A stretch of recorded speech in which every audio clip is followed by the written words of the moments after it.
నామములో మీకు వందనాలు తెలియపరుస్తూ ఉన్నాను ప్రియులారా. ఈ దినము కొరకు దేవుడు సిద్ధపరిచిన వాగ్దానాన్ని మనం స్వాధీనపరచుకుందాం. పరిశుద్ధ గ్రంథంలో నుండి రాజుల మొదటి గ్రంథము 3వ అధ్యాయము 12వ వచనం ద్వారా దేవుడు మీ కుటుంబాన్ని దర్శిస్తూ ఉన్నారు. 1 Kings chapter 3 verse 12లో అద్భుతమైన మాట.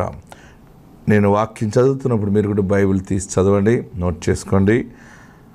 నీవు ఇలాగున అడిగినందున నీ మనవి ఆలకించుచున్నాను, బుద్ధి వివేకములు గల హృదయము నీకు ఇచ్చుచున్నాను. పూర్వీకులలో నీ వంటి వాడు ఒకడును లేడు, ఇక మీదట నీ వంటి వాడు ఒకడును ఉండడు. దేవునికి మహిమ కలుగును గాక.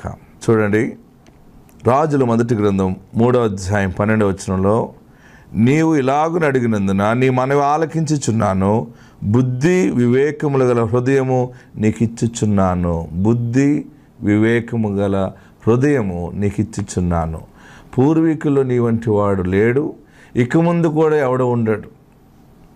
ఇది నా వాగ్దానం ఏంటంటే, బుద్ధి వివేకము గల హృదయము ప్రభు మీకు ఇచ్చుచున్నాను.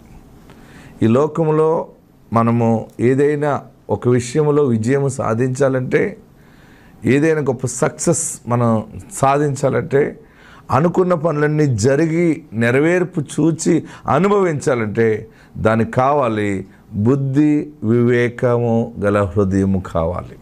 ప్రియులారా, ఎంత మంచి మాట అంటే ఈరోజు బుద్ధి వివేకములు గల హృదయము నీకు ఇచ్చుచున్న